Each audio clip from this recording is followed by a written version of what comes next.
இங்க வந்து இப்படி நிக்கிறதுக்கு உனக்கு வெக்கமா இல்ல? நீ எல்லாம் என் செருப்புக்கு சமம். பிச்சைக்கார நாய்க்கு பணக்கார வீட்டுல இடம் கேக்குதா?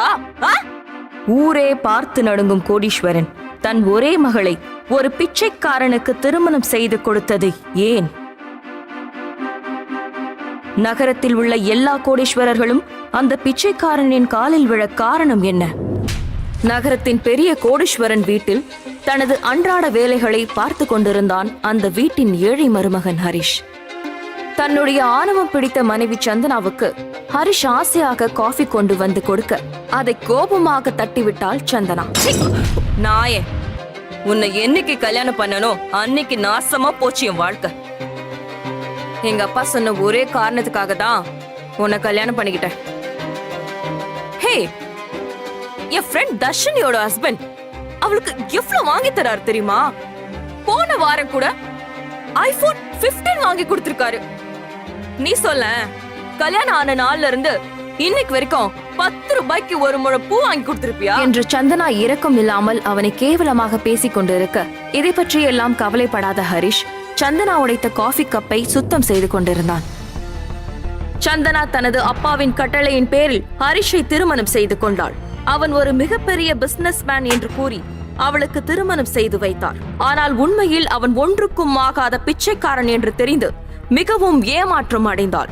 தனது தந்தையே தனக்கு இப்படி ஒரு துரோகத்தை செய்வார் என்று அவள் நினைத்தும் பார்த்ததில்லை. அதனால் தனக்கு திருமணம் நடந்ததை வீட்டை தவிர யாருக்கும் தெரியக்கூடாது என்று நிபந்தனை விதித்திருந்தாள். ஹரிஷ் சந்தனா வீட்டில் ஒரு குடும்ப உறுப்பினராகவே வாழ்ந்து வந்தான். ஆனால் அவை எல்லாம் பேருக்காகத்தான். அந்த வீட்டில் ஒருவர் கூட ஹரிஷை மதிப்பதில்லை. சில சமயங்களில் சமையல் அறையிலும் சில சமயங்களில் நாயிருக்கும் அறையிலும் படுத்துக் கொள்வான். அவனுக்கு அவைதான் மாளிகை. சாரி ஸ்னேகா, என் ஹஸ்பண்ட் மட்டும் ஊர்ல இருந்திருந்தா இந்நேரம் உனக்கு கண்டிப்பா இன்ட்ரடியூஸ் பண்ணி வச்சிருந்திருப்பேன். அவர் தான் ஊர்லயே இல்லையே, அவர் ஃபாரின்ல இருக்காரு. என்ன பண்றது, வேலை வேலை வேலைன்னு அவரை போட்டு வாட்டி எடுக்கிறாங்க தெரியுமா என்று சந்தனா தன்னை பற்றி அவளது தோழியிடம் கிண்டல் அடிப்பதை கேட்டுக்கொண்டே அதை பொருட்படுத்தாமல் சமைத்துக் கொண்டிருந்தான் ஹரிஷ். என்னோட ஹஸ்பண்ட் நியூ இயர் கிஃப்டா எனக்கு 8 லட்சம் ரூபாய்க்கு டைமண்ட் நெக்லஸ் வாங்கி தந்திருக்காரு. வாட்? வாவ் டி, எனக்கு உடனே போட்டோ எடுத்து அனுப்பு, நான் பார்க்கணும். கண்டிப்பா அனுப்புறேன். ஆமா, உன் ஹஸ்பண்ட் உனக்கு என்ன கிஃப்ட் கொடுத்தாரு? ஸ்னேகா கேட்ட இந்த கேள்வி சந்தனாவை ஹரிஷின் மேல் கோபப்பட வைத்தது. கரெக்டா ஆஃப் பண்ணிட்டேன் சந்தனா. ஹோ சூப்பர், பீச்ல செல வச்சிடலாமா? என்ன சந்தனா, எப்ப பார்த்தாலும் என்ன திட்டிகிட்டே இருக்க? நான் உன்னை எவ்வளவு லவ் பண்றேன் தெரியுமா? ஹோ, லவ் பண்றியா? ஓகே ஓகே, அப்படின்னா ஒண்ணு பண்ணு, நியூ இயர் வருதுல்ல, எனக்கு ஒரு கிஃப்ட் வாங்கி கொடு. பிச்சை காசு 1000-2000 ரூபாய்க்கு இல்ல, லட்சக்கணக்குல. என்ன, உன்னால முடியுமா? ஆனா சந்தனா, என்கிட்ட அவ்வளவு காசு எங்க இருக்கு? அது மட்டும் இல்லாம அவ்வளவு காசெல்லாம் நான் என் கண்ணால கூட பார்த்தது கிடையாது. இதெல்லாம் இப்ப யோசிச்சு என்ன பிரயோஜனம்? கல்யாணத்துக்கு முன்னாடி யோசிச்சிருக்கணும். கட்டின பொண்டாட்டிக்கு ஒரு கிஃப்ட் கூட வாங்கி தர முடியல. நீ எல்லாம் ஒரு ஆம்பளை என்று கூறிவிட்டு கோபமாக சந்தனா கிச்சனை விட்டு வெளியேறினாள். அவள் கேட்டதில் அதிர்ச்சியில் என்ன செய்வதென்று தெரியாமல் படபடத்து போனான் ஹரிஷ். சந்தனா பேசியது ஹரிஷின் காதுக்குள் எதிரொலித்துக் கொண்டே இருந்தது. எந்நேரமும் அதை பற்றியே யோசித்துக் கொண்டிருந்தான் ஹரிஷ். சந்தனாவின் வீட்டில் புத்தாண்டு பார்ட்டி சிறப்பாக நடந்து கொண்டிருந்தது. பல விஐபிகளும் பணக்காரர்களும் கலந்து கொண்டிருந்தனர்.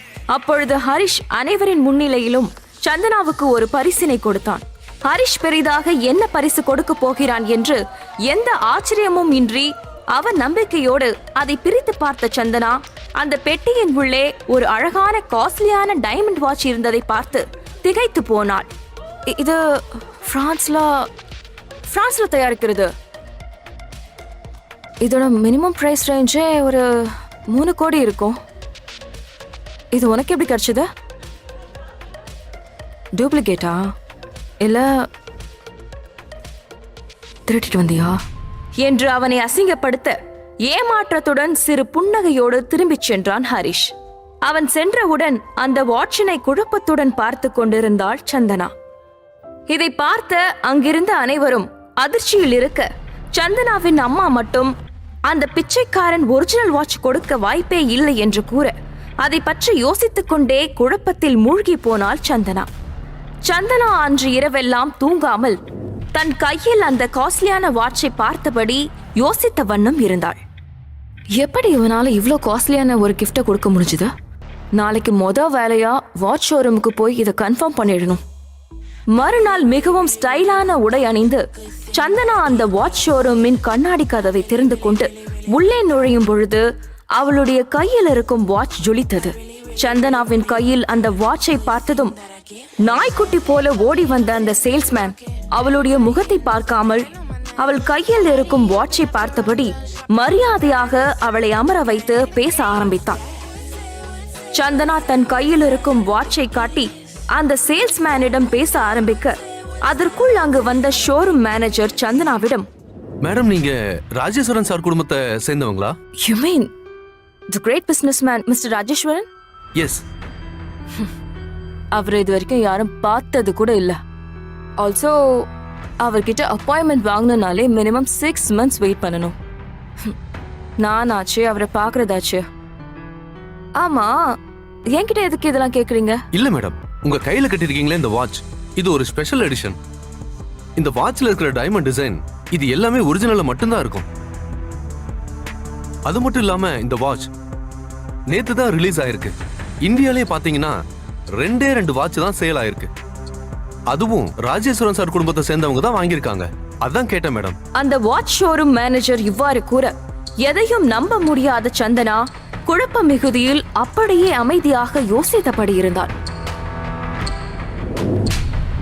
சில நாட்களில் அதை பற்றி மறந்தே போன சந்தனா அன்று வழக்கம் போல் அலுவலகம் செல்ல தயாரானார். ரவி, ரவி, இன்னைக்கு முக்கியமான மீட்டிங் இருக்கு. இந்த ஆபீஸ் பாய் வர எங்க போனா? அப்பொழுது ஹரிஷ் வீட்டை துடைத்துக் கொண்டிருப்பதை பார்த்த அவள், தண்டசோறு, சும்மா தானே இருக்க வீட்ல? எனக்கு மீட்டிங்க்கு டைம் ஆயிடுச்சு. என் ஃபைல்ஸ்லாம் தூக்கிட்டே உடனே ஆபீஸ்க்கு வா. ஏய், சீக்கிரம் வந்து தொலை, லேட் பண்ணிடாத. ஏற்கனவே உன்னால படாத பாடுபட்டு இருக்கேன் என்று அவள் சொன்னவுடன் அந்த ஃபைலை பரபரப்பாக தேடி எடுத்துக்கொண்டு அவளுடன் காரில் ஏறிச் செல்ல வேக வேகமாக ஓடி வந்தான். சந்தனா! ஆனால் சந்தனா அவனுக்காக காத்திருக்காமல் திமிராக காரை ஓட்டிச் சென்றாள். அதை பார்த்து தனது நிலைமையை தெரிந்து கொண்ட ஹரிஷ் அங்கிருந்து தனது பழைய பைக்கில் புறப்பட்டான். வேகமாக தன்னுடைய ஆபீஸிற்குள் நுழைந்த சந்தனா ஹரிஷுக்கு போன் செய்து, எங்க போய் தொலைச்சா? எங்க இருக்க? இல்ல, 2 நிமிஷத்துல நான் உள்ள இருப்பேன் சந்தனா. சரி, சீக்கிரமா வா. இரிட்டேட் பண்ணிட்டு இருக்கான். சந்தனா அசோக்கை கேஷுவலாக ஹக் செய்வதை பார்த்த கடுப்பில் உள்ளே நுழைந்த ஹரிஷை ஒரே சொடுக்கில் வெளியே நிற்க செய்தாள் சந்தனா. சந்தனா, எங்க போயிருந்த? நான் உனக்காக 1 hour வெயிட் பண்ணிட்டு இருந்தேன். சாரி அசோக், மார்னிங் வீட்ல இருந்து கிளம்புறதுக்கே லேட் ஆயிடுச்சு என்று சந்தனா பேச பேச அவளை குறும்புடன் பார்த்து ரசிக்கும் அசோக் அவளை கவரும் விதமாக பேச சந்தனா அலட்டிக் கொள்ளாமல் அதை ரசித்துக் கொண்டிருந்தார். என்ன அசோக், ஒரே ஹாப்பியா இருக்க? இந்த சுவாரஸ்யமான பரபரப்பான கதையை தொடர்ந்து தெரிந்து கொள்ள இப்பொழுதே பாக்கெட் FM-ஐ இன்ஸ்டால் செய்து இலவசமாக கேட்டு மகிழுங்கள். கிங்.